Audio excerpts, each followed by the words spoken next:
ఇది CGL 2023 mains question అండి. ఇక్కడ 24th డివైడ్ కావాలని ఇచ్చారు. 24 మనం ఫ్యాక్టర్స్ కింద విడగొడితే 3 into 8ని కన్సిడర్ చేద్దామండి, ఎందుకంటే 3 and 8 are co primes.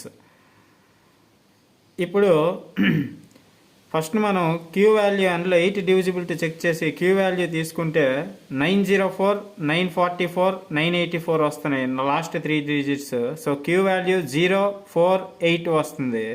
Highest 8ని consider చేద్దాం. ఇప్పుడు క్యూని 8గా అనుకొని పక్కన పెడితే 3 divisibility test some of the digits తీసుకుంటే 0 ఉన్నప్పుడు 0369 వస్తుంది పీ వాల్యూస్. Q4 అయితే 258 వస్తాయి పీ వాల్యూస్. అదే Q8 అనుకుంటే 147 వస్తుంది. సో 8గా కన్సిడర్ చేస్తున్నాం కాబట్టి 7 హైయెస్ట్ పీ వాల్యూ. 8 into 7 56 అండి.